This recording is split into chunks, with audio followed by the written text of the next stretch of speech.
Good morning, Coalition of Concerned Republicans. It's June the 16th, 2026, and we are charging forward to the August 18th primary election for federal offices, state offices, and local offices. And it's so interesting that while candidates just qualified no later than the 12th of June last week, to run for the offices that they're seeking, much of the election is already over.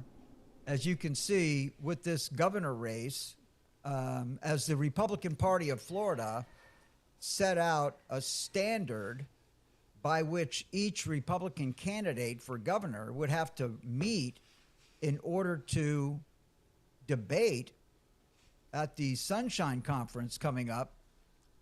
Only Byron Donalds qualified.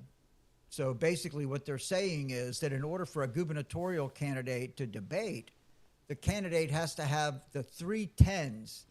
The first 10 is they have to have $10 million in the bank. The second, they will have to have raised $10 million. The second 10 is that they need 10,000 individual contributors to their campaign. And the third 10 is they have to have at least 10% in the RPOF poll.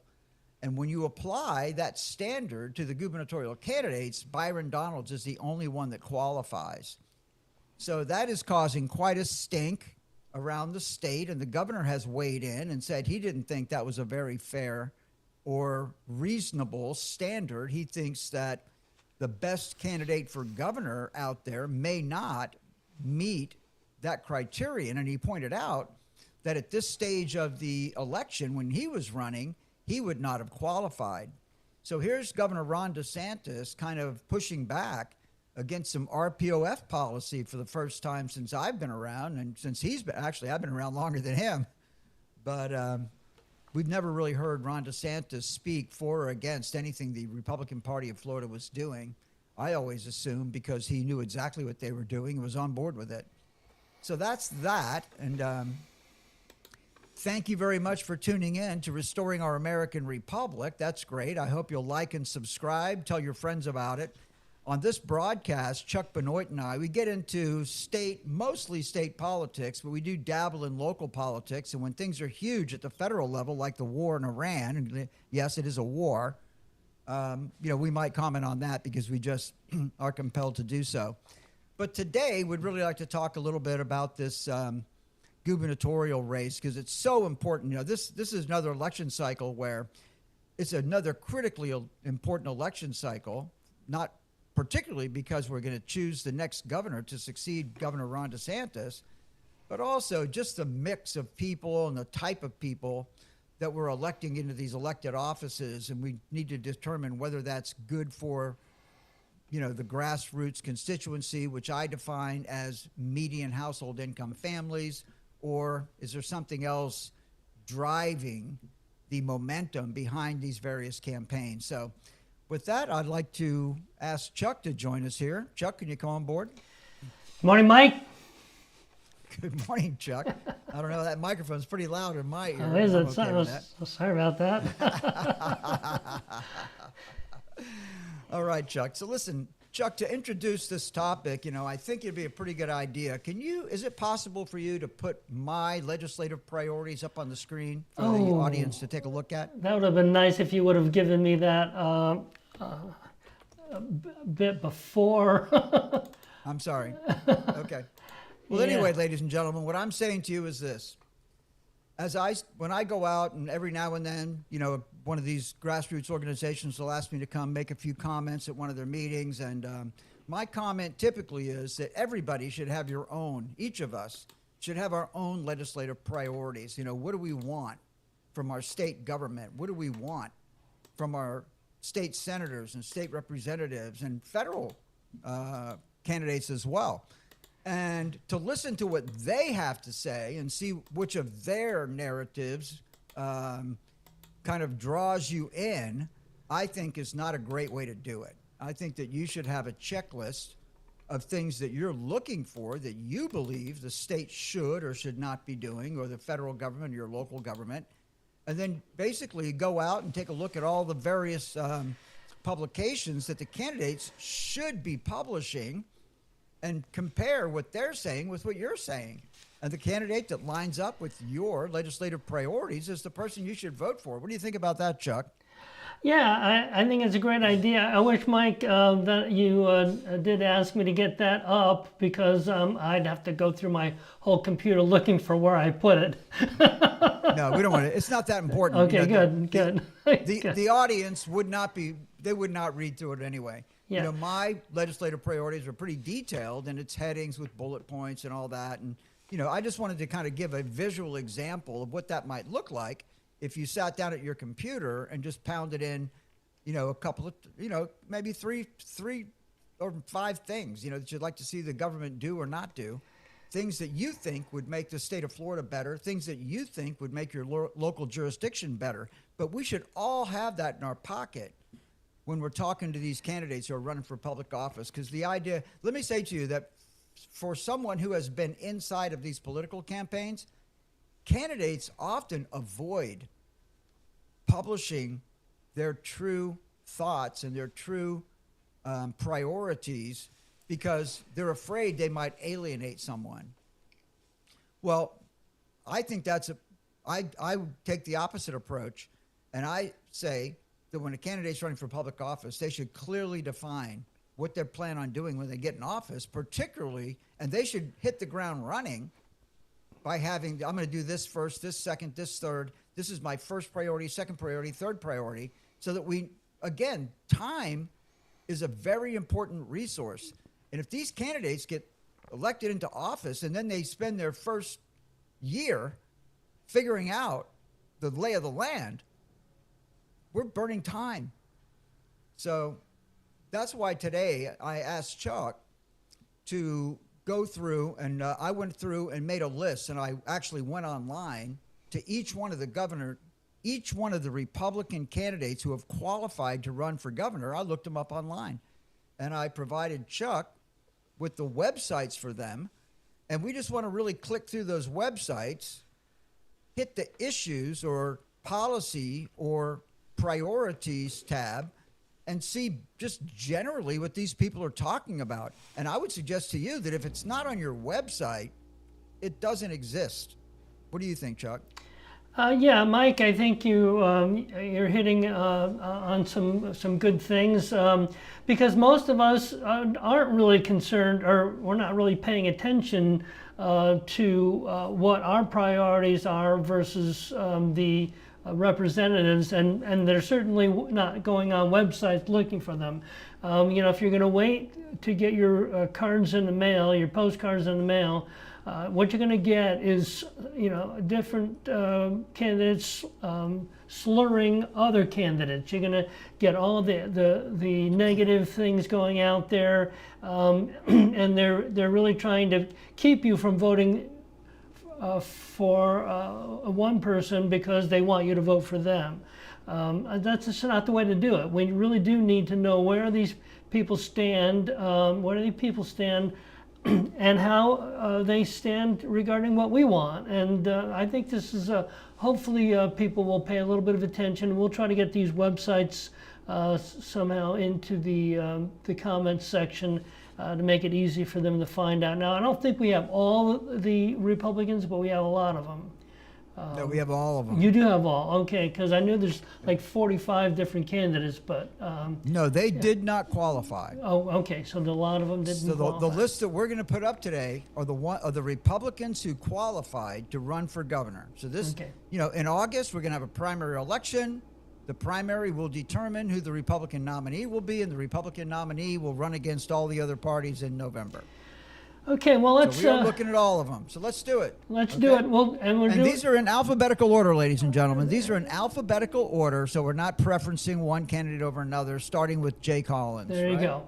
So on Chuck, would you mind just hit those bullet points on Jay Collins' issues page? Yeah, so again, their issues page, this is what we're talking about, the issue on his particular website. He's a Florida First guy. whatever that means, right? Whatever that means. He wants to secure the border, stop fentanyl, make Florida affordable again, jobs growth, and the American dream.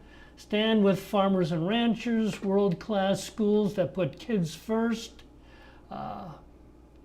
protection conservative values, law and order, veteran care, protect seniors, infrastructure for Florida growth, quality of life, and environment. And that's all under his issues tab up here.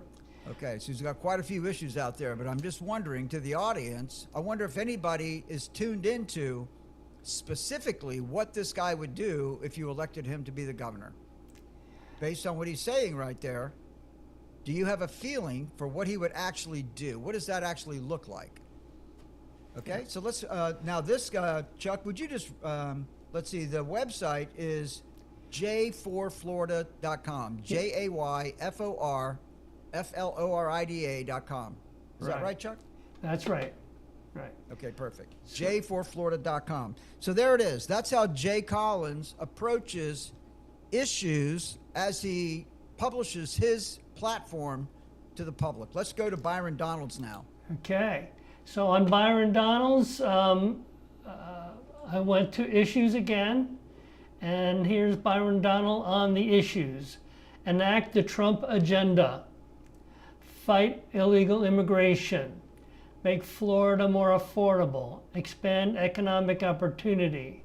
Protect our conservative values. Improve our infrastructure. And preserve our environment. And there's Byron Donalds in a nutshell. Okay.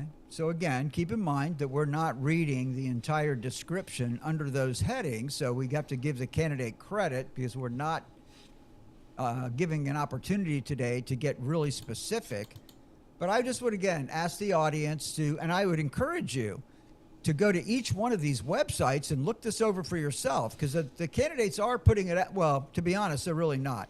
I mean, if you go out and listen to their talking points when they're on the campaign trail, a lot of it is not directly aligned with what they're publishing on their websites. So I would suggest most of the candidates really think their website, I think, is kind of an afterthought. But for me, if a voter is looking to do some research on a candidate, the best place they should be able to go to get information on a candidate is the candidate's website. And the candidate should be able to close the deal on their website with voters, in my opinion. So we did Jay Collins, we did Byron Donald. So now let's look at James Fishback's page. James Fishback, again, he's got a platform page, and that's what I've got That up works. here. Yeah. Day one priorities, bold action from day one, not empty promises, executive orders. James will sign the moment he takes office. Protect Florida homes, eliminate homestead property tax. That might have already happened. Rise. No, it didn't happen. Well, obviously it's not totally. We can talk about that later. Yeah, right. Rise and shine down payment. 10,000 down payment. That's a program of his own. Okay, Yeah. he created this Rise and Shine down payment program. So he's saying basically that first-time home buyers, married couples, get $10,000 towards a down payment. That's basically the program. But Right. you have to give him credit. You know, that's unique to him. Go ahead, continue. Okay. 1 billion citrus revival prize, $1 billion cash prize so for he's- scientists Okay. who ahead. develop greening resistant citrus. Halt H-1B visa program. Okay, let's keep going. Free the roads, which is eliminate toll roads for Florida residents. Okay. 25% teacher pay raise, and 10,000 merit grants. 10,000 grants for high-performing high school graduates. Florida should reward excellence and give our brightest kids a real head start. Okay, so that's the story on James Fishback. Again, ladies and gentlemen, it's James, James, dash Fishback, FISHBACK.com. That's how you can get information on James Fishback. James-Fishback.com. The next would be Jim Holcomb. Okay. Chuck, And- that's Jim Holcomb. There he is, and There's nothing here about any issues or priorities. There is a Who is Jim Hope button you can click, and you can figure out who Jim Holcomb is, but nothing about what he stands for.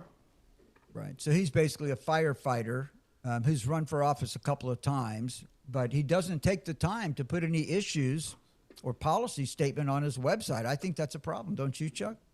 Yeah, well, it certainly doesn't encourage me to not even to look very far into, I'm done, Chuck. Yeah, Let's move on. Yeah, move on. There you go. Well, let me just interject right now that there's a gentleman by the name of, and his name is Arthur Joseph McCaffrey. And he actually was late, but he did make it to the Lake Federated Republican Women Club thing the other day. But he does not have a website, none of that. He's kind of an interesting case study. If you just Google it, you'll learn a lot about this guy.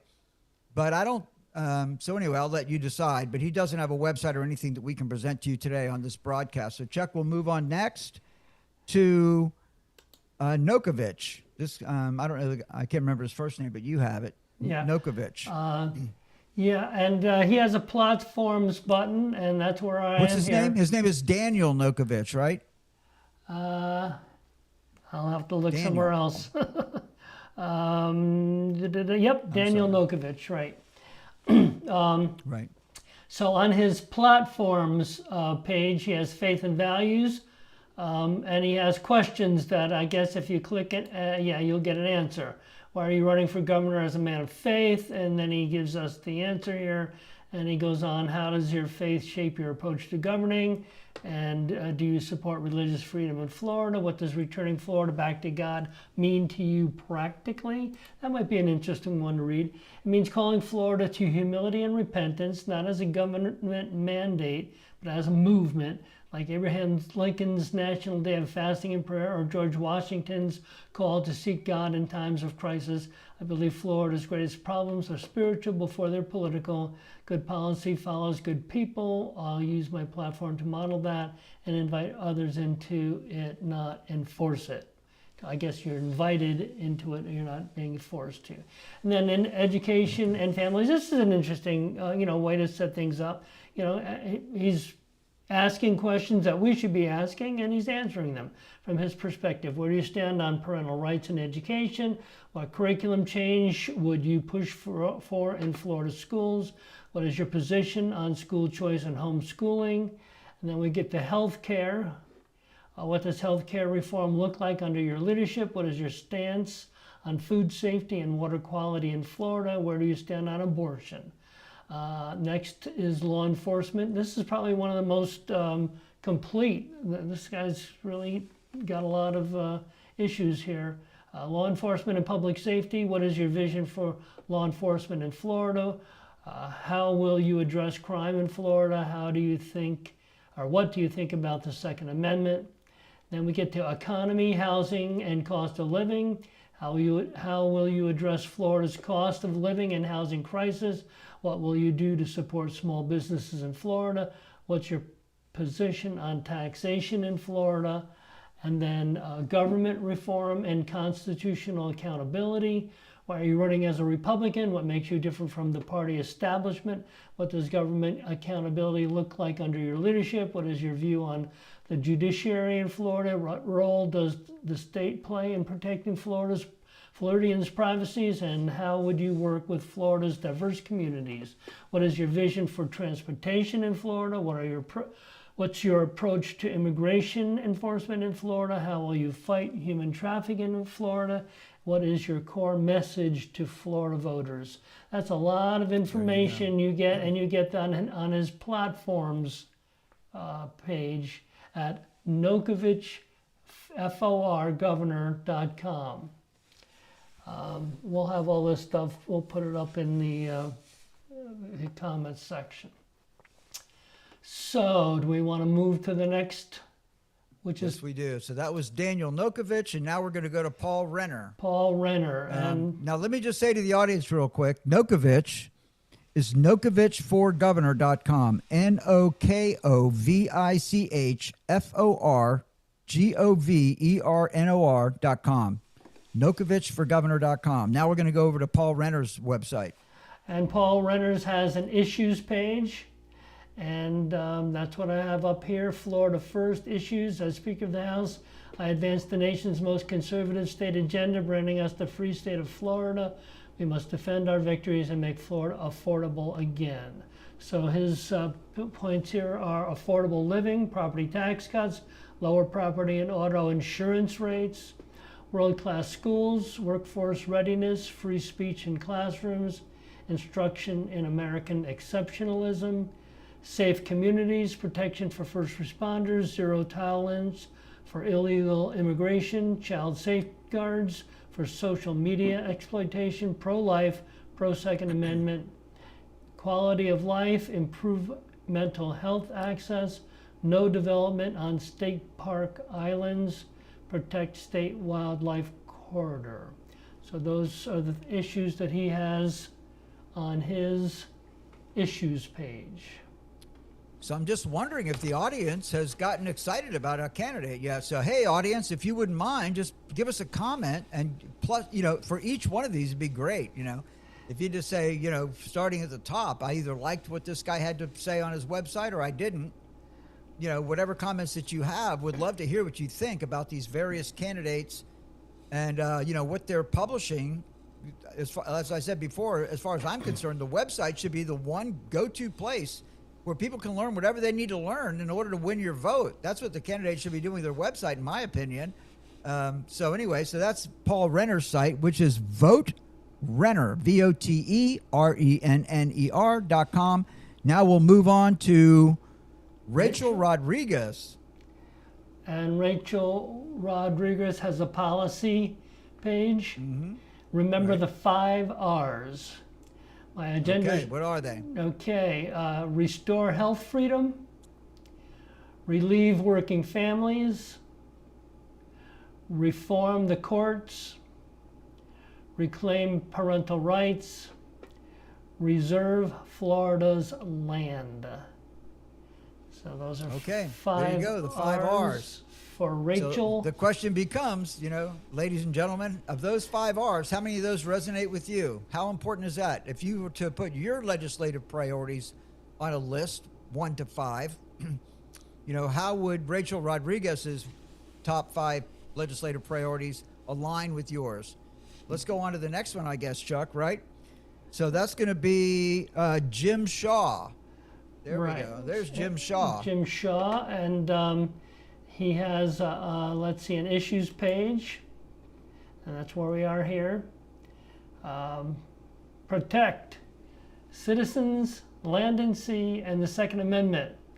Under citizens, inflation, business-friendly, continue DeSantis's vision of abolishing property tax, never vaccine mandates, destroy human trafficking, youth, seniors, war on drugs.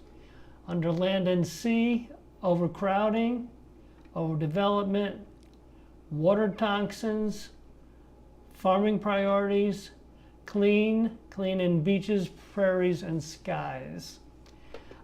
Second Amendment, protect personal sovereignty, rights won't be infringed. And he notes here, every dictator in history at some point took the guns away to gain power. So that is James Shaw. Okay, and you can find James on his website at votegim.us. VOTEGIM.us. Now, Chuck, you're going to have to introduce this next gentleman who spells his last name Succe. Will you do the intro on that one? Well, I have no idea how he pronounces his last name, but I would say maybe Suki or Suchi, Canesta. Canest, right? Coneste, right? Succe, Suchi. I'll go with that's that. him. Okay, so let's go through his priorities. Right, Chuck. so he has an agendas page, and that's where we are here, leading Florida forward. Try to get it all up here. Lower everyday costs, restoring agriculture, strengthening Florida's economy, natural resources and state pride, improving education, public safety and skills. So those are his 6 priorities, his agenda. Okay, that's good. Ladies and gentlemen, you can find Mr. SUCCE by going to SUCCEFORFLORIDA.com. SUCCEFOR, Florida, FLORIDA.com. Now, ladies and gentlemen, this is the last candidate we're going to cover today because it's the last candidate that's qualified in the race on the Republican ticket here, and that would be Bobby Williams. Chuck, you want to put his page up? Bobby Williams, and we have a Bobby's stance page. Bobby Williams stance. Bobby Williams stands for Florida only. He is against data centers, against illegal immigration, against property taxes that punish homeowners, against overdevelopment destroying Florida's communities, against corruption in government, against foreign influence in Florida's land, politics, and economy, against corporate control of our state, and against selling out Florida's future to special interests. So he's against an awful lot there. Hopefully what he is for is the opposite of what he's against. Well, that's a good point, Chuck. I was thinking the same thing, right? Because, I have a tendency to be against a lot of stuff too, but it's always smarter for me when I try to flip that issue over and say, what am I for? There right? you go. Because you There can be go. against things all day long, but if you don't have a solution, you're not going to get very far. Yeah.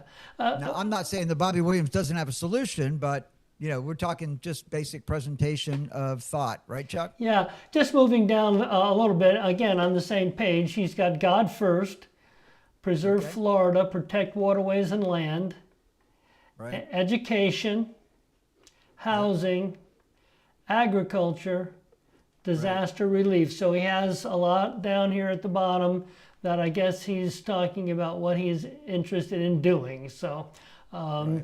so I guess hopefully we can see both sides of the coin there, what he's for as well as what he's against. Okay, Chuck. Well, that takes care of our candidates. Let's.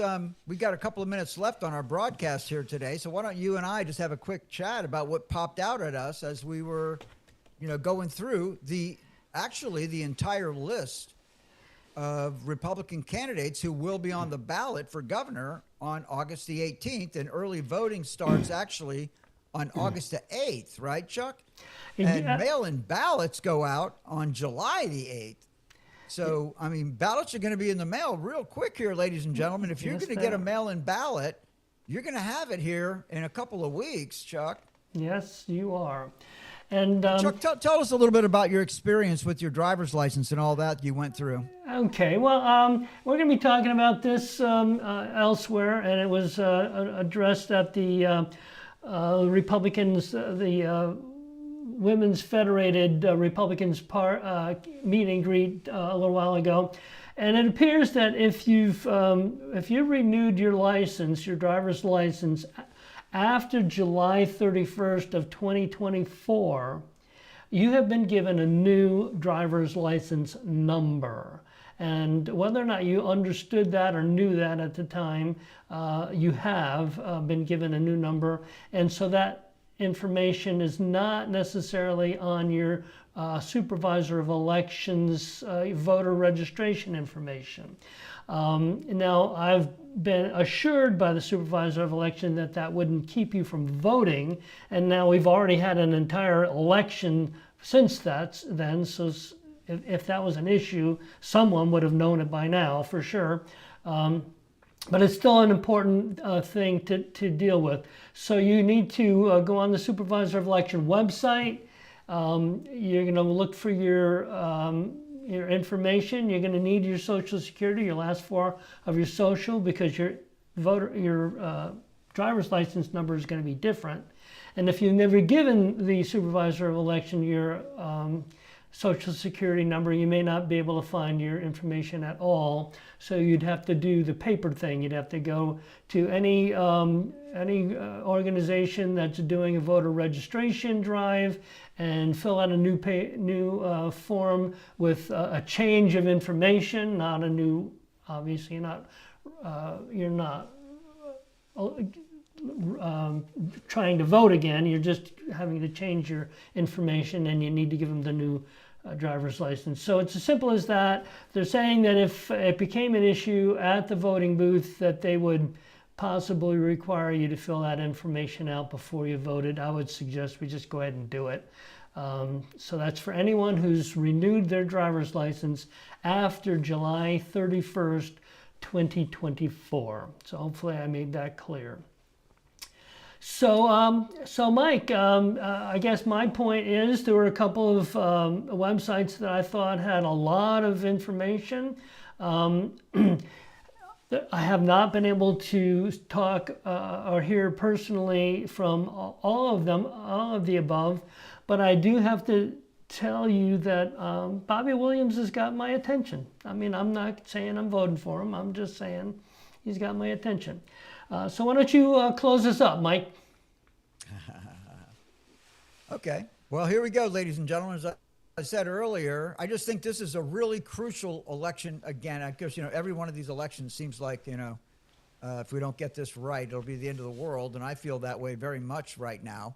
I think that the selection of our governor is going to be really critical for the well-being of our state on so many levels.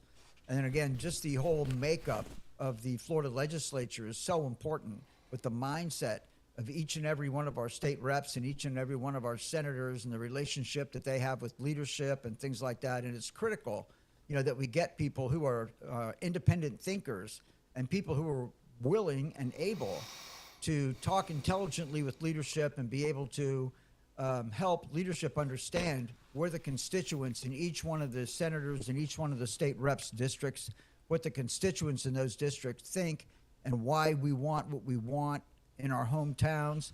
That's critically important. And this election cycle, and I would just say that if you take the time, and I would encourage you to do that, take the time to take a look at each of these gubernatorial candidates' websites, and you'll start getting a feeling for what these people are about, right? And I just, want to pray for you and your family, and let's all, let's all go out and vote our conscience and vote for the people that we think would be the best leaders, and let's elect great people so that we can go into 2028, into the presidential election cycle from a position of strength from the state of Florida. Chuck. Well, thank you so much, Mike Levine, and thank you all for tuning into our twice weekly live stream. Please follow us on Facebook and X at RestoreOurRep76. Check us out on YouTube at Restoring Our American Republic -ROAR. Please like and share the program, and remember, if you're unwilling to govern yourself, you will be governed by tyrants. Until next time, God bless you, God bless President Donald J. Trump, and God bless America.